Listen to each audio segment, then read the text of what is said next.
England in 878 was not the powerful kingdom people imagine today. There were no stone castles, no knights in plate armor, no great cathedrals with stained glass rising above crowded cities. That England did not exist yet. It would not exist for centuries. The England of 878 was a land of wooden halls, muddy tracks, smoking hearths, scattered farms, and constant fear.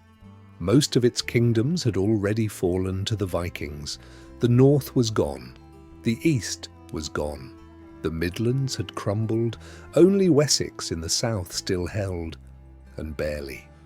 While King Alfred fought to hold his world together, ordinary people still had to bake bread, tend animals, pray, repair roofs, and sleep each night, not knowing what might come from the horizon. This is what England was really like under Alfred. Not the legend, but the real world that ordinary people lived in. We are going to walk through Alfred's England step by step. First, we will see the land itself, the villages, the tracks, the rivers, and the scattered settlements where most people spent their entire lives.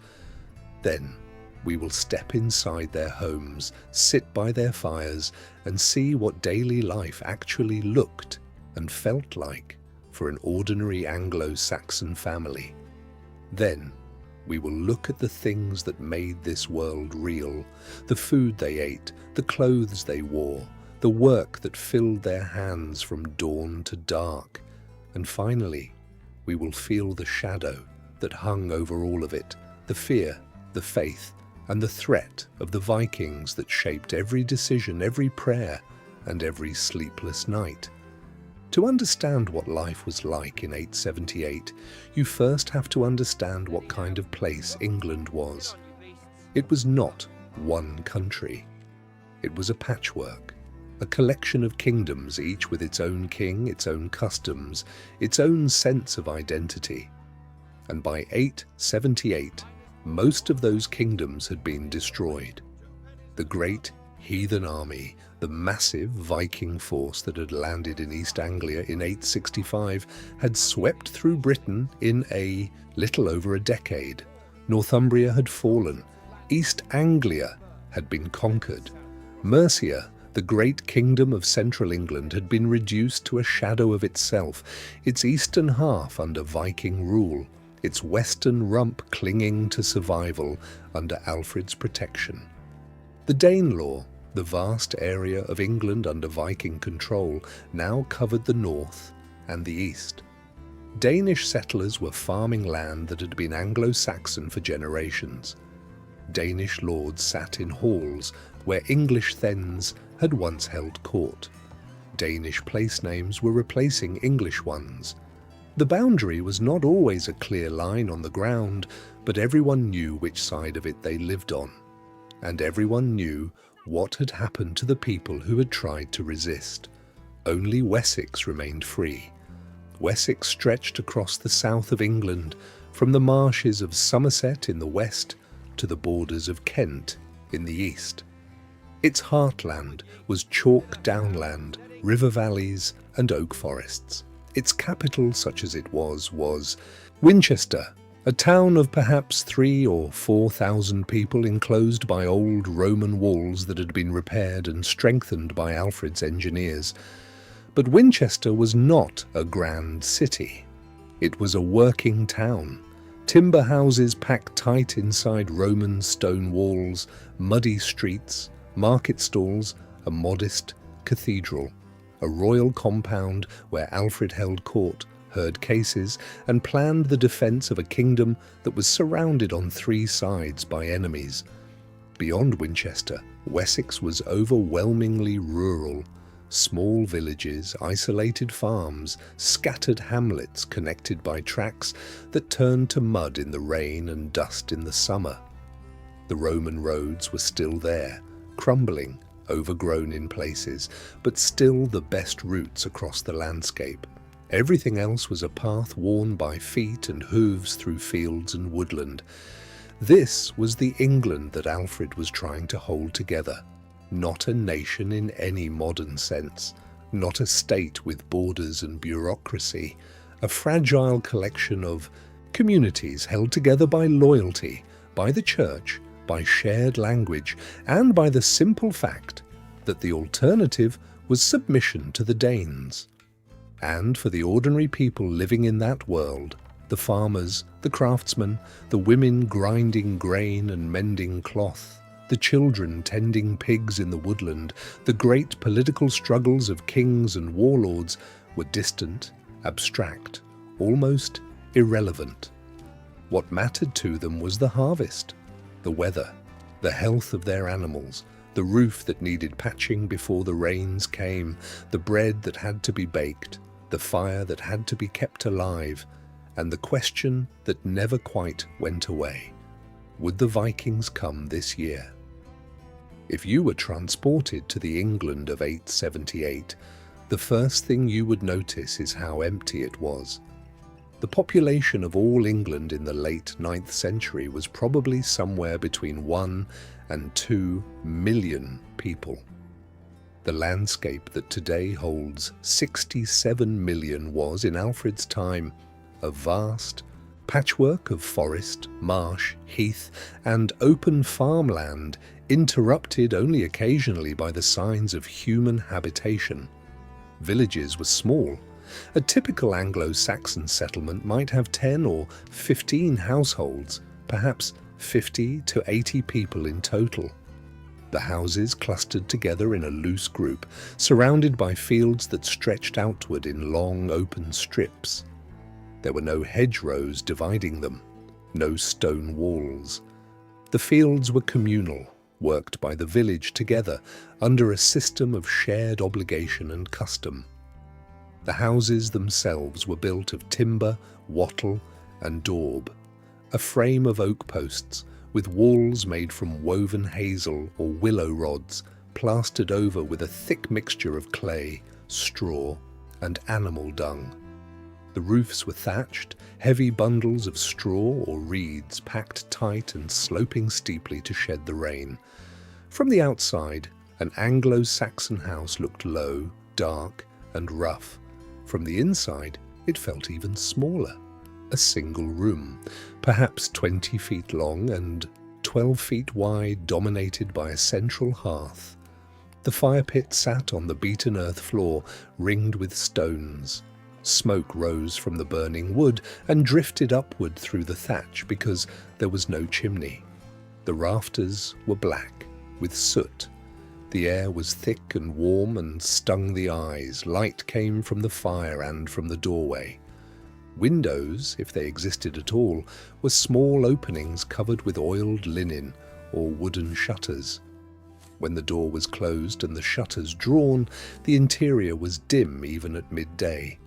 Around the walls, low wooden benches served as seats, workspaces, and beds. A few storage chests held clothing, tools, and whatever small valuables the family owned. Pots, pans, and cooking implements hung from pegs or sat on the floor near the hearth. The floor itself was packed earth, sometimes covered with rushes or straw that grew dirty and damp and had to be replaced. Outside the house, the village had a rhythm and a shape that had been the same for generations. A small church stood somewhere near the centre, or what passed for a centre.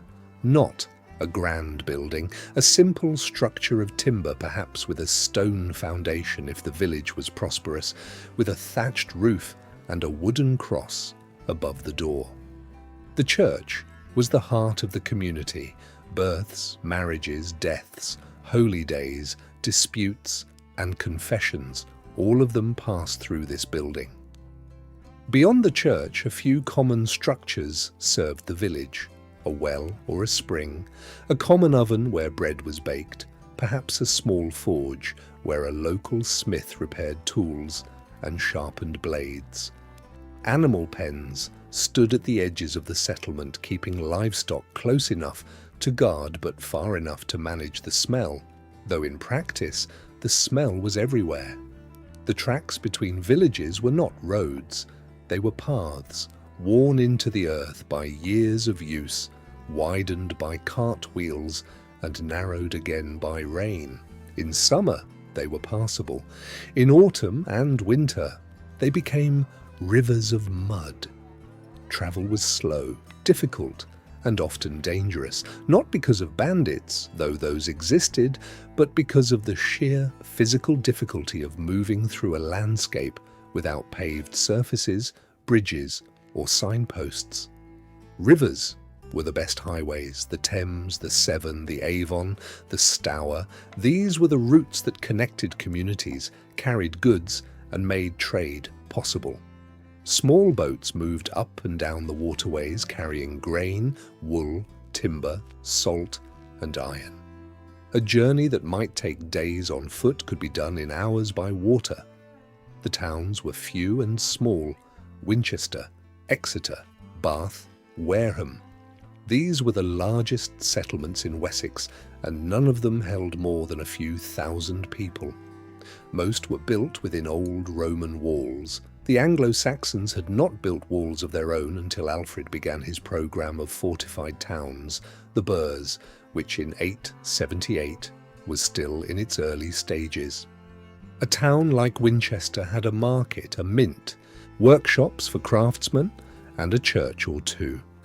Its streets were laid out more formally than a village, but they were still muddy, narrow, and crowded with animals, carts, and people. The houses were timber, packed close together, with workshops opening directly onto the street. Beyond the towns and villages, the landscape was wild. Dense forests of oak, ash and elm covered much of England. Marshes and wetlands spread across the lowlands, the Somerset levels, the fens of East Anglia, the river floodplains that turned to shallow lakes every winter. Heathland and rough pasture filled the spaces between settlements. This was not a tamed landscape.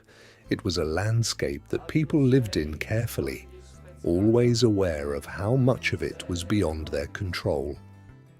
If this kind of reconstruction is something you value, subscribing to Walter Reconstructs History is the best way to make sure the next one happens. Every video takes weeks of research, writing, and production, and your subscription tells me that this work matters. If you have been watching this far, you already care about history done properly. That means a lot. Now, let us step inside the home. The day began before the sun rose. In a village house in Wessex, the first person awake was usually a woman. She rose from the bench where she had slept, wrapped in a woolen blanket, and knelt by the hearth to coax the banked embers back to life.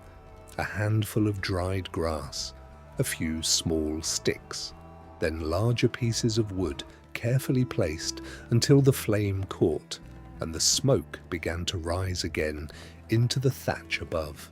The fire was everything. It was warmth, it was light, it was the only way to cook food.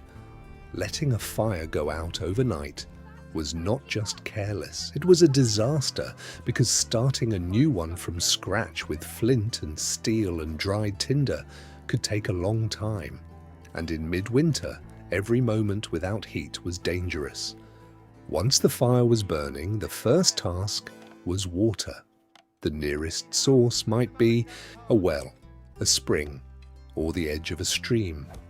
Water was carried back in wooden buckets, heavy and awkward, slung over the shoulder or gripped in both hands. In winter, the ground was frozen, the paths were treacherous, and the water itself was painfully cold. Breakfast was simple: a porridge of oats or barley boiled in water or thin ale, sometimes with a handful of dried herbs or a scrap of hard cheese stirred in. Bread left over from the day before, if there was any, torn into pieces and eaten with the porridge. There was no sugar, no tea, no coffee. The drink was ale, weak, cloudy, slightly sour, brewed at home and consumed by everyone, including children, because the water was often unsafe. After the morning meal, the work began. And it did not stop until the light failed. For the men, work meant the land, ploughing in spring with a heavy wooden plough pulled by oxen, sowing seed by hand, broadcasting it across the furrows, weeding through the summer, harvesting in late summer and early autumn, cutting the grain with sickles, binding it into sheaves and carrying it to the threshing floor. In winter, when the fields were dormant, there was still no rest. Fences needed mending, tools needed repairing, firewood needed cutting. Animals needed feeding, watering, and watching. The animals were central to survival. Cattle provided milk, leather, and eventually meat, though a farmer would not slaughter a healthy cow unless he had to. Cattle were too valuable alive. Sheep provided wool, which was essential for clothing and trade. Pigs foraged in the woodland, eating acorns and roots, and were the most common source of meat. Chickens and geese provided eggs. Bees provided honey, the only sweetener available. For the women, the work was equally relentless and equally vital. Grinding grain was a daily task. The quern, two flat stones, one turning on top of the other, sat in almost every household. Grain was poured in at the top and ground by hand into coarse flour. It was exhausting, monotonous work, and the grit from the stones wore into the flour and, over years, wore down the teeth of everyone who ate the bread made from it. Bread was baked most days. The dough was shaped by hand and baked in a clay oven or on a flat stone near the fire. The bread was dark, dense and heavy, made from barley, rye or oats, rarely from wheat, which was expensive and not widely grown. It was the foundation of every meal. Beyond bread, the food of ordinary people was simple and repetitive. Pottage, a thick stew of whatever vegetables were available, was the staple. Onions, leeks, cabbages, beans, peas, turnips, and parsnips went into the pot. In a good season, some meat might be added, a piece of salted pork, a smoked fish, a rabbit caught in the woodland. In a bad season, the pottage was thin and the portions were small.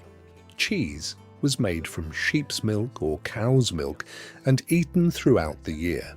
Fish, freshwater fish, from rivers and ponds, salted or smoked sea fish from the coast, was an important part of the diet, especially during the many fast days required by the church.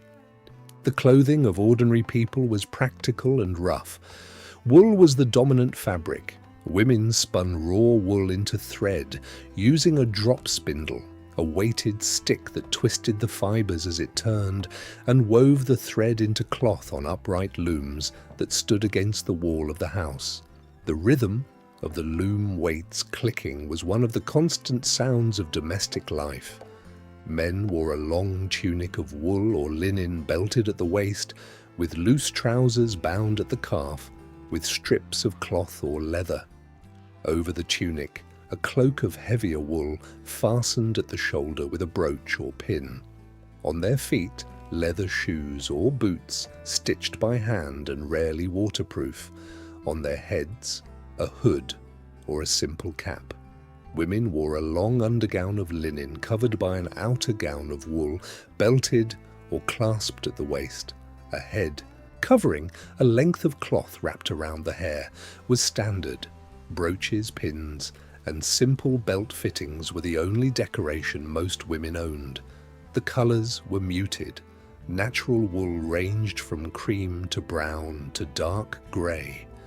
Dyes existed, wode for blue, weld for yellow, madder for red, but brightly dyed cloth was expensive and usually reserved for the wealthy. Most people wore the colours of the sheep that had grown the wool. Leather was everywhere. Belts, pouches, knife sheaths, shoes, harnesses, buckets, and straps. A small utility knife hung from almost every belt, not a weapon, but an essential tool for the 100 small cutting tasks that filled a working day. The houses smelled of smoke, of damp wool, of animal fat, of the earthy sweetness of drying herbs, and of the less pleasant odours of bodies, animals, and the refuse pit behind the house. Privacy did not exist. Families slept, ate, worked, argued and prayed in a single room, within arm's reach of each other, within earshot of the neighbours, within sight of the animals penned just outside the door. This was not poverty as modern people understand it. It was simply life. The only life that anyone in a Saxon village had ever known or could imagine. If you asked an ordinary person in Alfred's England what mattered most in their life, the answer would not have been the king. It would not have been politics or war or the fate of kingdoms. It would have been God and fear. The two were inseparable. Christianity had been the faith of the Anglo-Saxons for over 2 centuries by 878.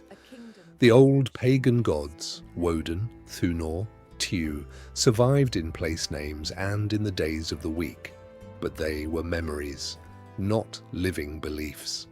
The church was the centre of every community. The priest was the most important figure in the village after the Lord. The rhythm of the church calendar, Advent, Christmas, Lent, Easter, the feast days of saints, structured the entire year. People went to church not because it was pleasant, but because it was essential. The priest baptized their children, blessed their crops, heard their confessions, married them, buried them, and told them what God expected. And what God expected in the teaching of the 9th century church was obedience, humility, prayer, and the avoidance of sin. The punishments for failure were not abstract. Hell was real. The devil was real. The judgment that waited after death was as certain as the harvest. The village church was simple: timber walls, a thatched roof, a rough wooden altar, a cross. In larger settlements or monasteries there might be a stone church, but these were rare outside the towns. Inside, the space was bare. No pews. People stood or knelt on the earth floor.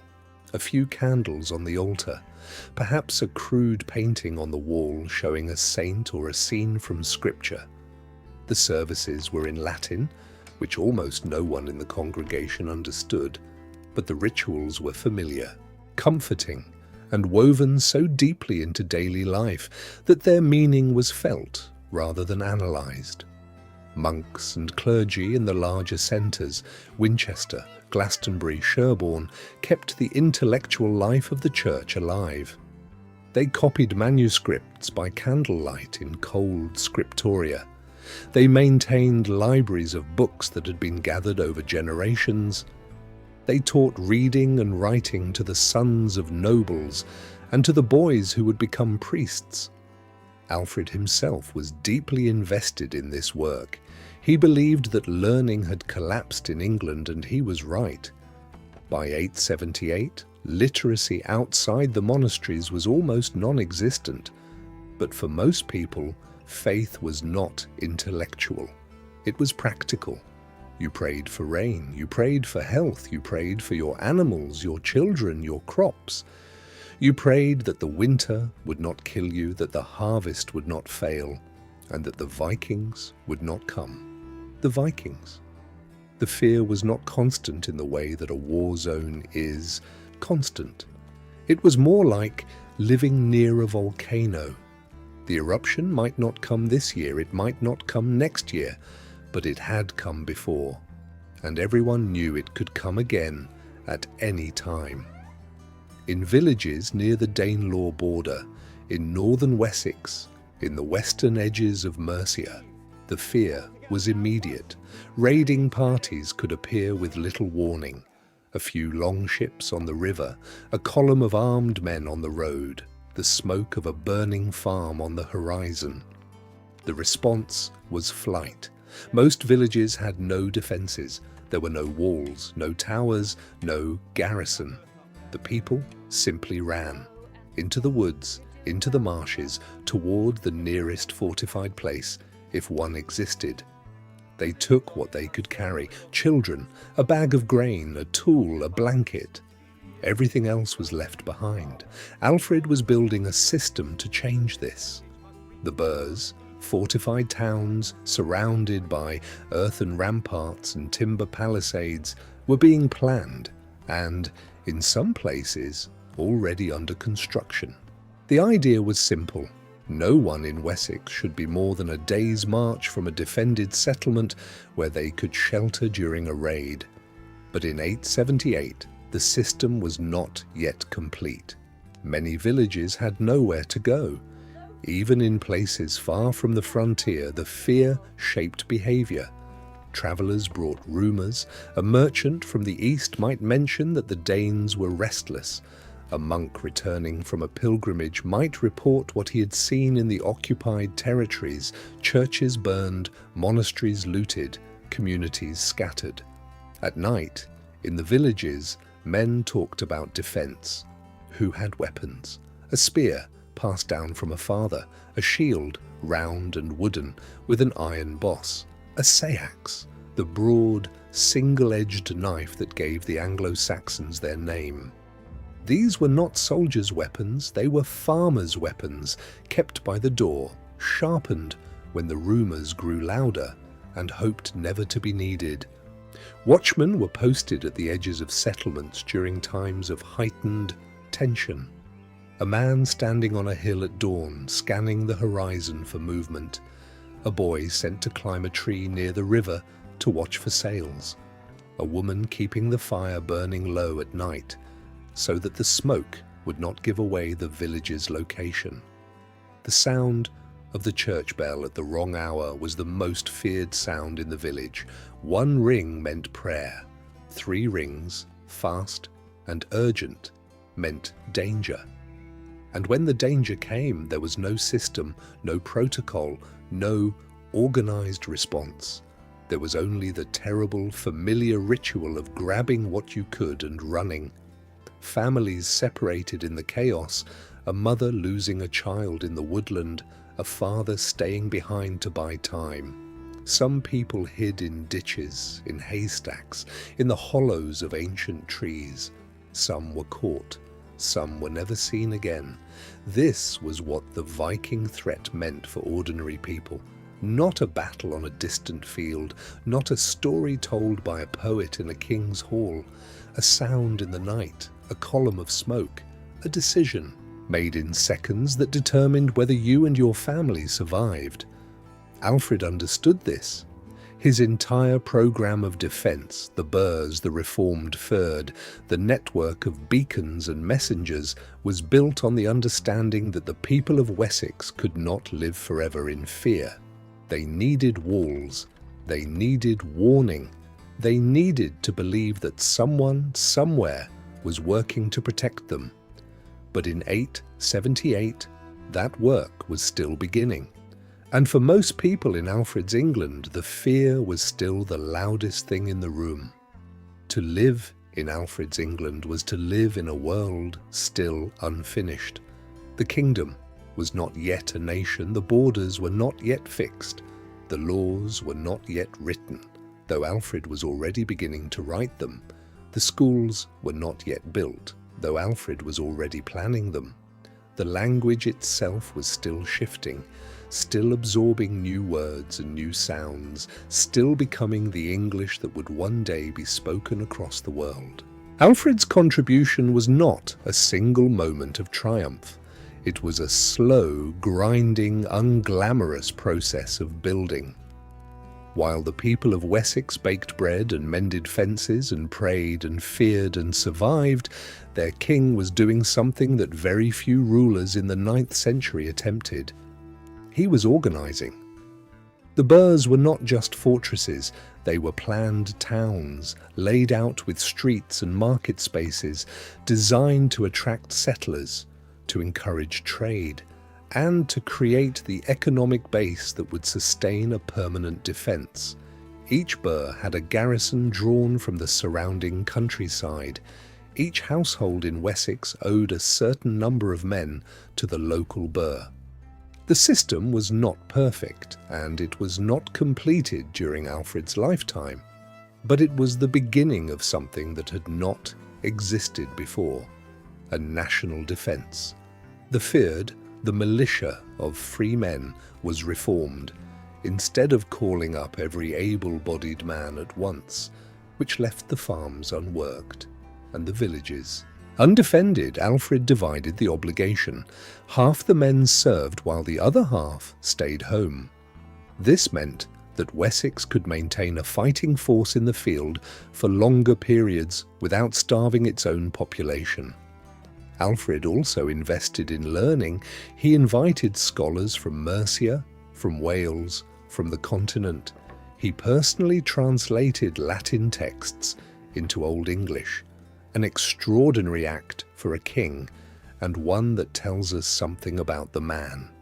He believed that the collapse of learning in England was not just a cultural loss, but a strategic one. A kingdom that could not read its own laws, could not record its own history, and could not educate its own priests was a kingdom that would not survive. He founded schools. He established a court that valued literacy. He created a written law code that drew on the traditions of earlier Anglo-Saxon kingdoms and on the Bible, and he distributed it across Wessex so that justice would be consistent and visible. None of this was dramatic. None of it made for exciting storytelling. No scop would sing a song about a king who reorganized the militia rota or translated a Latin text into the vernacular. But it was this work, quiet, persistent, unglamorous, that turned Wessex from a kingdom fighting for survival into a kingdom capable of enduring.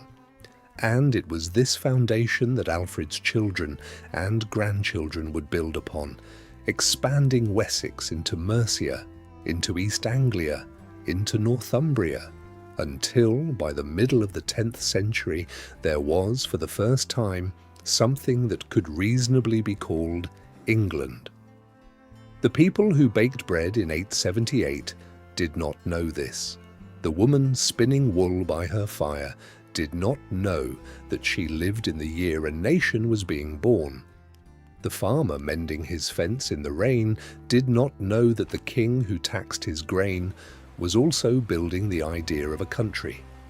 They only knew the work in front of them: the bread, the fire, the children, the prayer, and the hope, faint, stubborn, and never quite spoken aloud, that this winter might be the last one they had to endure alone. Under Alfred, England was still being made. For most people, history did not arrive as a grand speech or a famous victory. It arrived as hunger, as prayer, as labor, as rumor, and as survival. The great events that we read about in books, the battles, the treaties, the crownings, were distant echoes in a world where the most important question was whether the bread would last until spring. And yet, from that harsh and uncertain world, something enduring began to take shape. Not because a single king willed it, but because thousands of ordinary people, people whose names were never recorded, whose faces were never painted, whose stories were never told, did what people have always done. They got up in the morning, they lit the fire, they fed the children, they worked until the light failed, and they refused, quietly and without drama, to let their world disappear. This was not yet the England of castles and cathedrals, of parliaments and empire. It was smaller, rougher, more fragile, and more human. To live in Alfred's England was to live in a world still unfinished, half survival, half beginning. Thank you so much for watching. If you enjoy this kind of deep historical reconstruction, please subscribe to Walter Reconstructs History. I make videos that bring lost kingdoms, decisive moments, and great turning points back to life in a way that is simple, visual, and grounded in real history. And if there is another lost city, forgotten battle, or vanished world you want to see rebuilt, leave it in the comments. What should I reconstruct next on Walter Reconstructs History?